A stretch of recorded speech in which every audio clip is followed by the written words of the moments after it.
El pasado 13 de abril será un día que quede en la historia. Y será un día que quede en la historia porque es el día en el que se nos fue uno de los peruanos más ilustres de nuestra historia. Estoy hablando, por supuesto, del escritor Mario Vargas Llosa, el último premio Nobel de literatura que nos dejó Latinoamérica y que supo encantilar y enamorar al mundo con sus libros, obras, novelas y ensayos. Pero a su vez también fue un hombre de luces y sombras. Muchos lo defenestran y hasta incluso podría decirse que lo odian por sus opiniones políticas. Para bien o para mal, ha quedado ya en la historia y en esta oportunidad, en nuestro espacio Leer para Vivir, vamos a adentrarnos en las que yo considero personalmente sus mejores obras.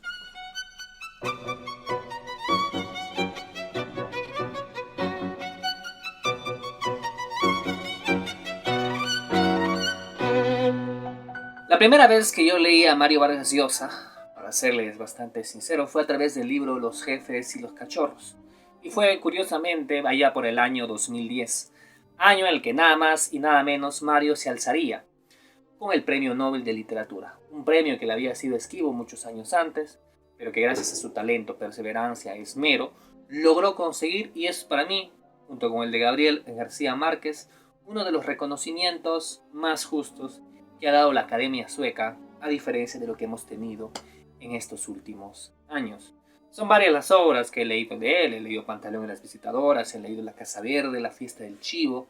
He podido leer bastante de su contenido, pero tengo que admitirlo, si bien es cierto me gustan mucho de sus libros, yo soy alguien que se identifica mucho más un poco con su obra ensayística, que creo que por temas políticos ha sido un poco dejada de lado, pero que yo considero que hay piezas justamente de valor. Pero vamos a empezar por lo primero. Si tuviera que hablar del tema literario en Mario Vargas Llosa, tendría obligatoriamente que hablar de este libro, La ciudad y los perros. Una edición original que me facilitó un gran amigo que tengo que se llama Valentín Sánchez. Yo tenía otra edición de este libro. La perdí cuando era más joven. Yo no era demasiado cuidadoso, valoraba demasiado mis libros, por eso muchas de las obras de Mario que leí en un primer momento no las conservo necesariamente. Pero ciertamente valoro mucho esta edición. Una de sus primeras obras y quizás una de las mejores incluso podría decirse en mi particular opinión. De ahí tenemos Conversación en la Catedral, la historia de Zabalita y aquella frase legendaria, ¿no? En qué momento se jodió el Perú. Aquí podemos verlo, tengo esta edición de Alfaguara, una edición pirata. La mayoría de libros que tengo de él, tengo que confesarlo, son libros pirata, pero de igual manera los compré muy joven, así que ciertamente pues no tenía mucho dinero en ese entonces, pero aún así eso no era impedimento para mí para leer. Y particularmente la opinión que tenga el autor sobre este tema, yo estoy un poco en las antípodas, así que en cierto sentido no me siento mal al respecto. Pero sí, Conversación en la Catedral, según lo que refiere Mario, es la única obra que él salvaría de la hoguera, y me parece más que justificado ciertamente que él lo haya escogido así, porque este es un libro redondo. Este es un libro que nos habla un poco de su experiencia en el mundo del periodismo y cómo la transfirió a su personaje principal en esta novela. Y yo diría que todo peruano debería leer por lo menos en algún momento de su vida Conversación en la Catedral. De ahí vamos a adentrarnos un poco a lo que sería el Mario Vargas Llosa político. El pez en el agua, que nos narra dos aspectos importantes de su vida. Su fallida campaña presidencial por el Fredemo, en donde fue derrotado por Alberto Fujimori, y la primera vez que vio a su padre, un padre con el que tuvo una relación, la gran verdad es bastante conflictiva, y que hasta el último de sus días creo que jamás se pudieron reconciliar del todo. El pez en el agua intercala capítulos, un capítulo de la política de su campaña, otro capítulo de su vida familiar y personal. Ciertamente uno de los libros más amenos que he podido leer y uno de los primeros acercamientos que tuve con la política peruana, sobre todo con esa campaña electoral que para muchos habría cambiado la historia del Perú si se escogía a Mario Vargas Llosa. Algo que bueno, nunca podremos saberlo del todo. También tengo algunos libros sobre Mario, pero he escogido uno en particular que yo pienso que al mismo Mario quizás no le habría gustado mucho, pero creo que es uno de los ensayos más completos, porque he podido hacer o ver en las redes sociales, la gran cantidad de posts que se le han dedicado. Autor universal, gran escritor, ciertamente, y ciertamente lo es, y no podemos negarlo. Nadie con dos dedos de frente puede negar la calidad de escritor que es. Pero ciertamente Mario Vargas Llosa es un autor que en temas políticos ha perdido un poco el rumbo en muchos aspectos. Se respeta ciertamente su posición liberal, pero eso no nos impide ser críticos de ella y de algunos aspectos bastante deshumanizantes de su personalidad. Y Herbert Morote, el ensayista Herbert Morote, logró sacar en la editorial Jaime Campodónico este librito, que se llama Vargas Llosa tal cual. Vargas Llosa tal cual es una revisión, o una contestación más que todo a los acontecimientos suscitados en el libro que presenté hace un momento, El pez en el agua, en donde Herbert nos da a un Mario Vargas Llosa que no es muy común ver. Un Mario Vargas Llosa con sus complejos, sus resentimientos, la parte negativa y no tan vívida de él. Una parte que creo que es bueno conocer. Uno admira a los escritores, pero entiende que los escritores también son seres humanos. Están expuestos a errores, a complejos, e incluso a pequeñas miserias, como se dice, y creo que Vargas Llosa tal cual es el ejemplo tácito de un autor que es un gran autor, pero quizás como persona y también como autor en algunos aspectos no siempre da la talla. Y acá son dos libros que me gustan mucho, y me gustan mucho porque hablan de un tema que me apasiona a mí un montón, que es el tema de la guerra en Medio Oriente, que es el tema de la guerra entre Israel, Palestina, el tema de lo que fue la invasión a Irak. Y también tengo opiniones bastante positivas.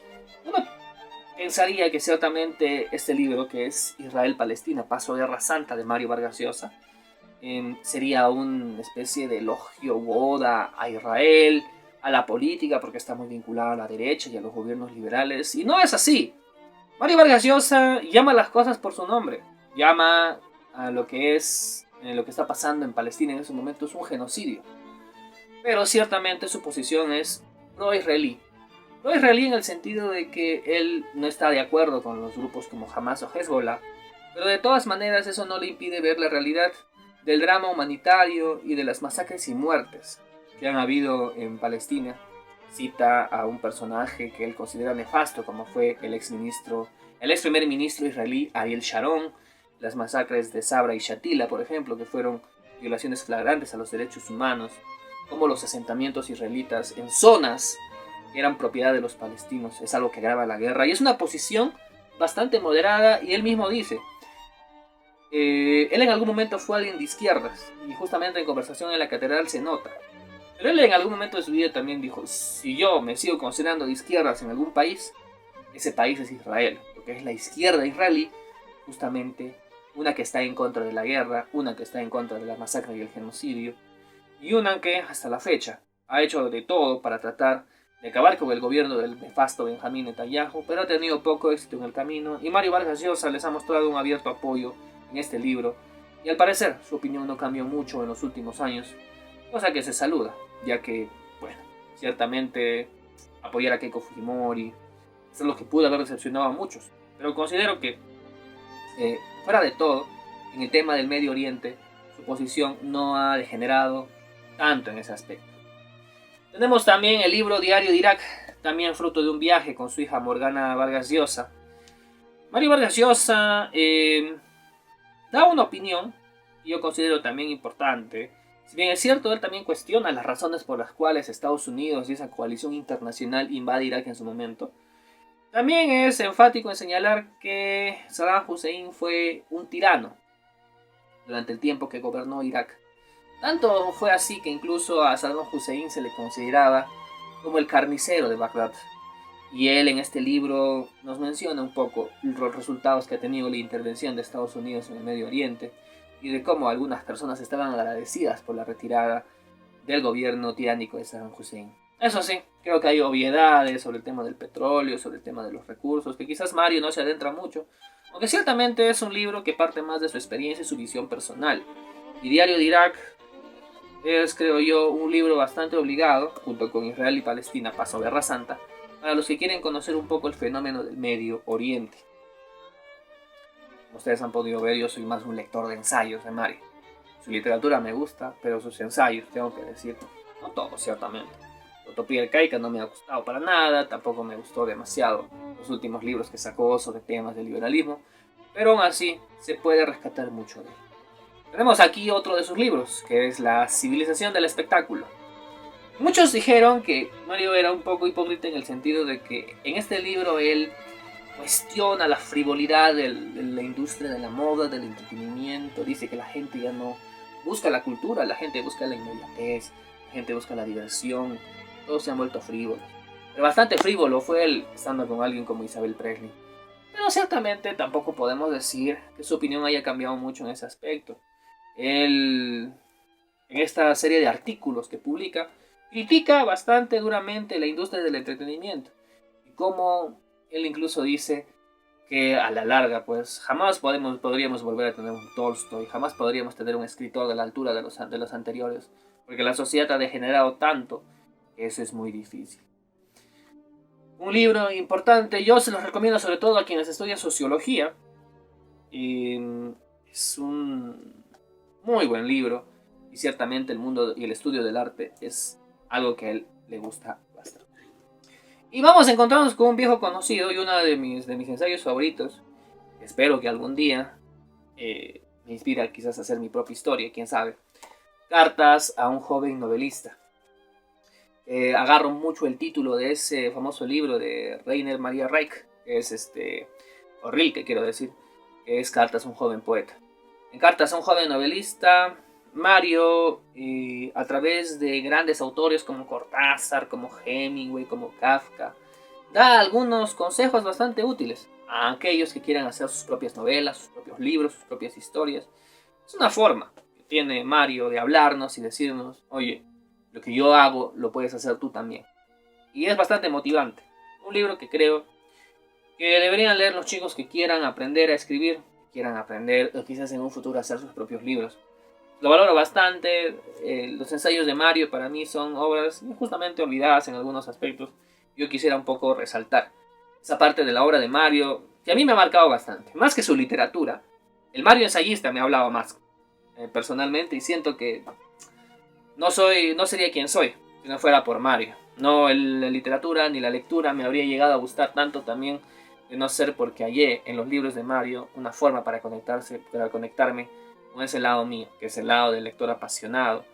Y creo que muchos peruanos y muchos latinoamericanos estarán de acuerdo conmigo, y también mucha gente alrededor del mundo que lo ha leído porque ha sido traducido a casi todos los idiomas, que Mario Vargas Llosa ha sido una gran inspiración en sus vidas. Como vuelvo a decir, sobre personajes como Mario, hay que recordarlo y admirarlo por lo que fue, un gran escritor. Pero también hay que criticarlo, hay que ver a Mario desde un punto de vista crítico, hay que hablar lo que ha sido bueno y lo que ha sido malo de él. Yo creo que ningún personaje merece salir completamente limpio de la historia. Mario dijo lo que pensaba, lo dijo abiertamente en artículos, en entrevistas, en declaraciones, a sabiendas de que podría ser bueno o malo para su imagen. Y eso nunca le importó. Y creo que es algo que todos debemos hacer.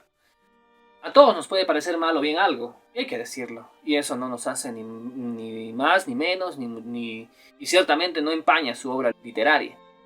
Nosotros, como lectores de Mario Vargas Llosa, o al menos yo a modo personal, seguiré leyéndolo con pasión y seguiré analizándolo con el ojo crítico que debe tener todo lector sobre cualquier libro, sobre cualquier autor, por más premio Nobel, por más galardones que haya tenido. Lo quiero recordar como aquel hombre que hizo llorar a todo un país, que nos hizo sentir orgullosos a todos cuando dijo ese hermoso discurso en el premio Nobel, en donde, por ejemplo, recordó un poco las palabras que tenía Patricia hacia él. ¿Y qué era lo que decía Patricia? Cuando a veces se peleaban o a veces discutían.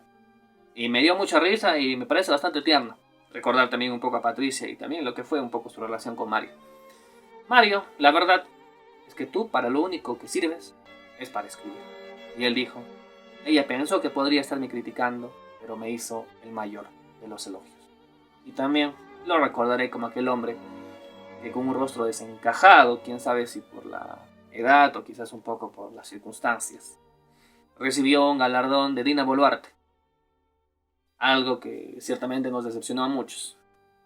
Hay que recordarlo como lo que fue, un gran escritor y quizás un hombre que se enlodó demasiado en muchos temas y cuyas opiniones ciertamente son más cuestionables. con todo.